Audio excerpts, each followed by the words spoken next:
कि दीपावली का 31 तारीख 1 तारीख को दीपावली का पर्व रहा हमारा।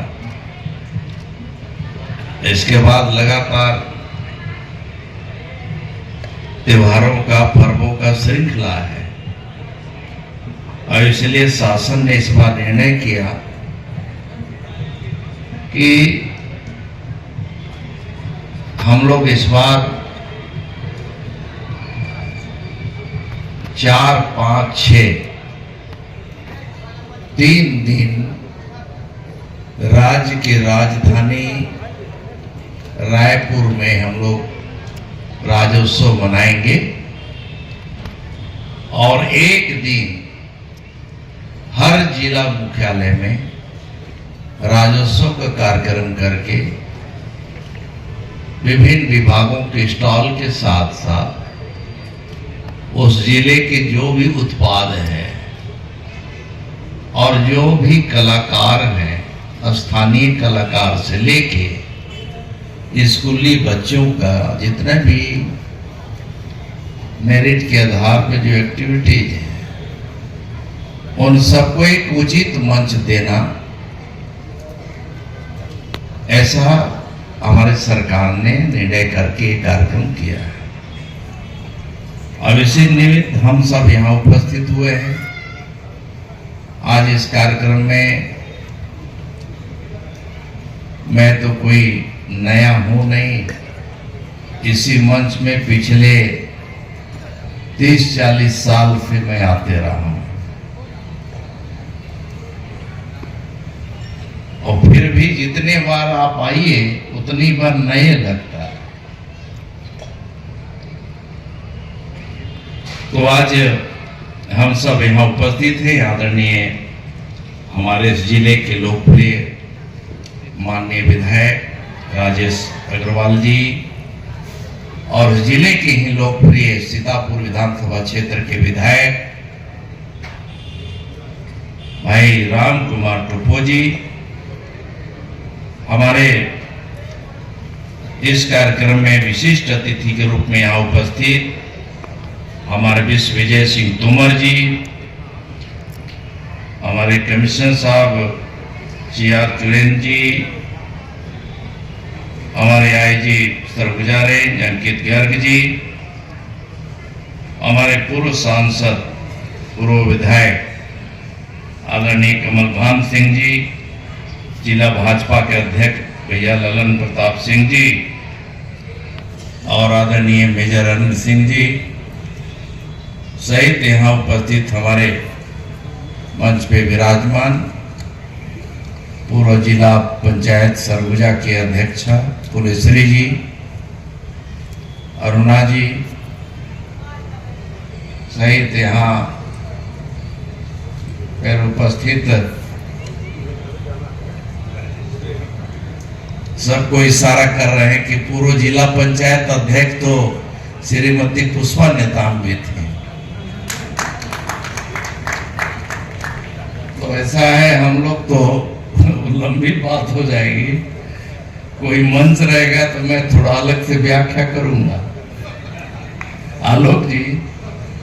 एसपी साहब, कलेक्टर साहब, बड़ा अच्छा सामंजस्य बना के आप लोग सब काम कर रहे हैं।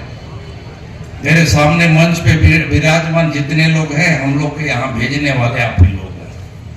तो मैं सबको प्रणाम करता हूँ, अभिनंदन करता हूँ। हरपाल जी सहित आप सब हैं, मंजूषा जी इधर है, अंबिकेश जी सहित सभी साथी लोग हैं। आप सबको भारत सिंह जी, आज के इस अवसर पर तमाम सारे उपस्थित जनों को, पत्रकार मित्रों को, मीडिया के साथियों को, माताओं, बहनें, बच्चे, बुजुर्ग, नौजवान साथियों, किसान भाइयों, दूर दूर से आए हुए, अलग अलग विकास खंडों से आए हुए तमाम सारे कृषक गण हैं और लाभार्थी गण हैं, छात्र छात्राएं हैं, विभिन्न संस्थाओं से आए हुए हमारे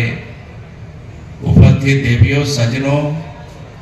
आज के अवसर पर मैं अपन तरफ से सबला मैं जोहार करत हूं। बोला जय जोहार।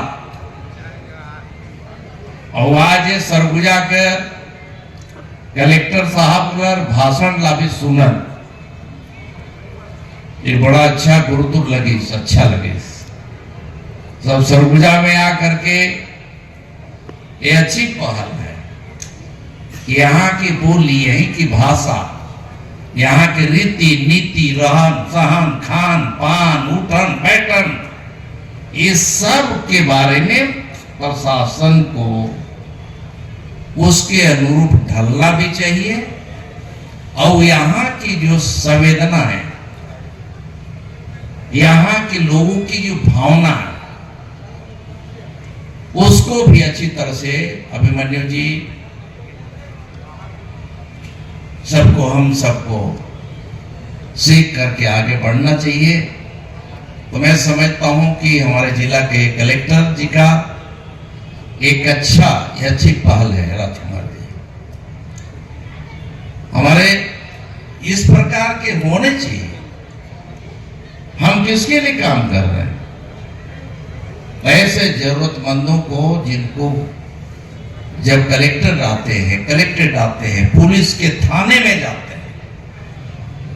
और समय ऐसा हो गया है कि आजकल एसपी से ज्यादा डर जो है थानेदार का होता है। एसपी ऑफिस में आने में किसी को डर नहीं लगता, लेकिन थाने के नाम से, करताराम जी, थाने के नाम से बड़ा डर लगने लगता है। अभी अलग विषय है, इसमें हम लोग बात करेंगे। लेकिन आज हमारी सरकार है।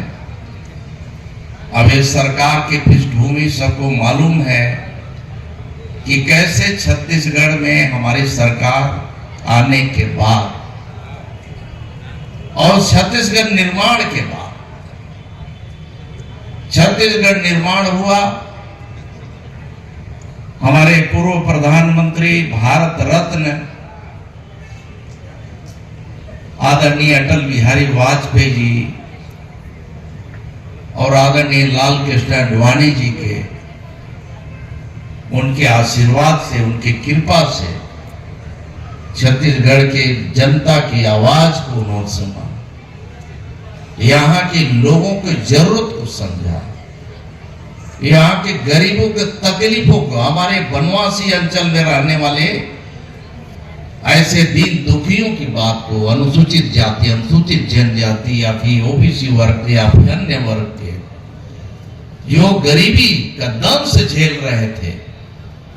एक एक दाने के लिए मोहताज होते थे कि कब जो है हमें 2 वक्त का रोटी उनको जुटा पाए, ऐसा भी वक्त था। इस चीज को तत्कालीन प्रधानमंत्री ने देखा और यहाँ नया राज बनाने का उन्होंने जो ऐतिहासिक पहल किया, इसके लिए छत्तीसगढ़ वासी, छत्तीसगढ़ की जनता ऐसे भारत रत्न को कभी भूला नहीं सकता, कभी भूल नहीं सकता रविंद्र जी। और इसलिए छत्तीसगढ़ के राज बना 2000 में, यद्यपि हमारी बहुमत नहीं भी थी, इसके बावजूद तत्कालीन एनडीए की सरकार, आदरणीय प्रधानमंत्री नरेंद्र मोदी और हमारे अटल बिहारी वाजपेयी जी और आदरणीय गृह मंत्री, तत्कालीन गृह मंत्री लाल कृष्ण आडवाणी जी ने किसी प्रकार का इजक किए बगैर उन्होंने छत्तीसगढ़ का राज बना के कांग्रेस की सरकार बनाने का उन्हें अवसर दिया। अब वो कालखंड अलग था, चारों तरफ नक्सलियों का तांडव था, पूरा बस्तर से लेके बलरामपुर, जसपुर से लेके कोरिया, इस क्षेत्र के कोई इलाका नहीं बचा था जहां की नक्सलियों का तांडव न हो, नक्सलियों का आतंक न हो। हमारे न जाने कितने जवानों ने अपनी आहुति दी है, हमारे वहां के लोगों ने, वहां की जनता ने, भोली भाली जनता ने, वहां के कार्यकर्ताओं ने भी, अलग अलग क्षेत्र में काम करने वाले लोगों ने अपने प्राणों की आहुति दिया। और धीरे धीरे करके सरगुजा ने, ये संचल ने जो करवट बदला और 2003 में हमें उस सरकार में बैठने का यहाँ की जनता ने बैठाया। और 3 के बाद लगातार डॉक्टर रमन सिंह जी के नेतृत्व में 3 बार भारतीय जनता पार्टी की सरकार रही, 3 बार। और उस सरकार में छत्तीसगढ़ के विकास का जो मॉडल तय करना था, बहुत सारे लोगों के सपने को साकार करना था, उस हिसाब से छत्तीसगढ़ के जरूरत के हिसाब से यहाँ के गांव, यहाँ के गलियों, यहाँ के शहरों का पूर्ण रूप से कैसे विकास हो, छत्तीसगढ़ में हमारा कैसे विकसित छत्तीसगढ़ कैसे बन सकता है, देश के नक्शे में छत्तीसगढ़ को हम कैसे और स्थापित कर सकते हैं, बेहतर दृष्टि से हमारा परफॉर्मेंस कैसे हो सकता है, ऐसा सोच करके हम लोगों ने जो मॉडल रखा और उसी के आज उसी नींव पे आज इतने छत्तीसगढ़ का बुलंद एक तरफ से विकास का भवन, ये मॉडल बन के अब तैयार हो रहा है। ये अलग बात है कि पिछले 5 सालों में जो उम्मीद थी छत्तीसगढ़ की जनता को, यहाँ के लोगों को, यहाँ के नौजवानों को, यहाँ के स्टूडेंट्स को, यहाँ एजुकेशन के सेक्टर से लेकर के हेल्थ सेक्टर में जितना काम होना चाहिए था, कम्युनिकेशन के क्षेत्र में चाहे एयर कनेक्टिविटी हो, चाहे रेलवे कनेक्टिविटी हो, चाहे रोड कनेक्टिविटी हो, इसमें जो काम होना चाहिए था वो काम हम कह सकते हैं कि नहीं हुआ, बल्कि उसके चलते हमारा छत्तीसगढ़ बहुत पीछे गया। और आज ये वक्त है, ये परिवर्तन के दौर में हम सब जब हमें अवसर मिला है, हमें कुछ काम करने के लिए अवसर मिला है, तो हमने इसकी जो विकास के मॉडल भारतीय जनता पार्टी की तत्कालीन सरकार ने जो तय किया था उसको हम लोगों ने पूरा किया है। और उस दिशा में पिछले लगातार 5 सालों में जो कमियां हुई थी, उन कमियों को दूर करते हुए उन गरीबों के कैसे आवास बने, उन गरीबों तक झोपड़ी कैसे बने, उसके लिए 18 लाख गरीबों का आवास जो रुका हुआ था उसको हमने पूरा किया। हमारी सरकार ने आदरणीय विष्णुदेव साय जी के नेतृत्व में हमारी सरकार ने पूरा किया। यहीं तक इसके साथ ही साथ उन गरीब माताओं बहनों का जिनके घर में पाई के लिए तरसते थे लोग, अपने बच्चों के कैसे फीस भरे, उन बच्चों की किताब कैसे लें, उन बच्चों के लिए कपड़े कैसे लें, बच्चों का इलाज कैसे करें, उसकी चिंता करते हुए हमारी सरकार ने मोदी की गारंटी के तहत 70 लाख माताओं बहनों के खाते में प्रत्येक महीना 1000 रुपया देने का निर्णय ही नहीं किया, बल्कि देना शुरू कर दिया। इस तरह का हम लोग, हमारी सरकार ने काम शुरू किया। सर्वाधिक हमारे समय में गरीबों का, किसानों का, मजदूरों का, उनका अधिकार बचा हुआ था, चाहे केसीसी की बात हो, चाहे खाद्य वितरण की बात हो, चाहे बीज वितरण की बात हो, उसमें सर्वाधिक हम लोगों ने, हमारी सरकार ने फाइनेंशियल सपोर्ट किया है। अब यही नहीं, इसके साथ ही साथ हमारी सरकार ने किसानों के जो वादा किया हम लोगों ने मोदी की गारंटी के तहत कि हमारी सरकार, भारतीय जनता पार्टी की सरकार बनने के बाद हमारी सरकार 3100 रुपया में हम गरीबों का, उन किसानों का धान खरीदेंगे। और हमें कहते हुए खुशी हो रही है कि 25 लाख किसानों का हम लोगों ने उनका धान का खरीदी किया, 3100 के हिसाब से खरीदा। लगभग हमें कह सकते हैं कि जितने भी इस तरह की कल्याणकारी योजनाएं, ये कल्याणकारी योजना अगर हम आंकड़े लगाएं तो लगभग 40,000 करोड़ रुपया सिर्फ हम लोगों ने कल्याणकारी योजनाओं के लिए, उसके लिए कल्याण के लिए हम लोगों ने पैसा दिया है। गरीब कल्याण के लिए सोच करके काम करना शुरू किया है। इसी प्रकार से बहनों भाइयों, कनेक्टिविटी के क्षेत्र में बात करें तो बहुत सारे कनेक्टिविटी में हमारे काम हो रहे हैं। कुछ है कोर्ट के केस चल रहे हैं, कुछ प्रक्रिया है, कुछ पर्यावरण का, कुछ वहां हमें अनुमति लेना बाकी है,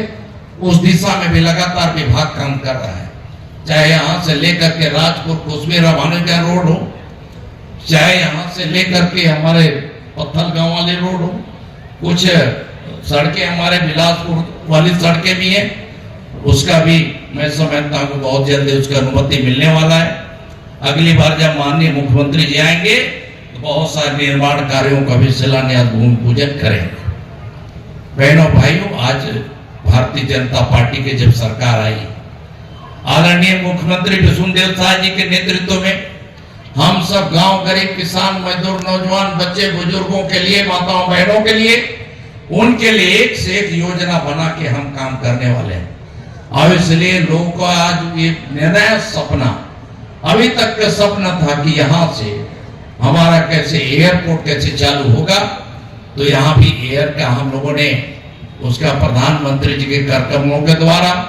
यहाँ एयरपोर्ट, दरिमा एयरपोर्ट हमारा चालू हो गया है और प्लेन का बहुत जल्दी उसका भी परिचालन जो शुरू होगा। इसी प्रकार से हमारा रेलवे कनेक्टिविटी के लिए भी बहुत सारी योजनाओं में काम चल रहा है, डबल लिंक का भी काम कर रहा है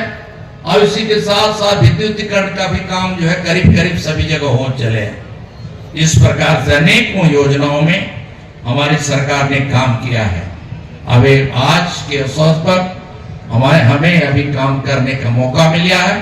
तो निश्चित ही हम सब जो है यहाँ के सरगुजा के तमाम सारे लोग मिलकर, तमाम सारे जनप्रतिनिधियों के सहयोग से, तमाम सारे प्रशासनिक अधिकारी कर्मचारियों के उनके मेहनत और परिश्रम, उनके मेघा के बल पे इस जिले को एक विकसित जिला बनाएंगे और छत्तीसगढ़ विकसित छत्तीसगढ़ कैसे बने, इस दिशा में हमारा छत्तीसगढ़ के विकसित जब बनेगा तो सरगुजा इस अंचल के संभाग का जो योगदान होगा वो सबसे आगे, सबसे अधिक योगदान हो। इन्हीं भावना के साथ मैं अपनी बात समाप्त करता हूं। बहुत बहुत धन्यवाद। आपका नमस्कार।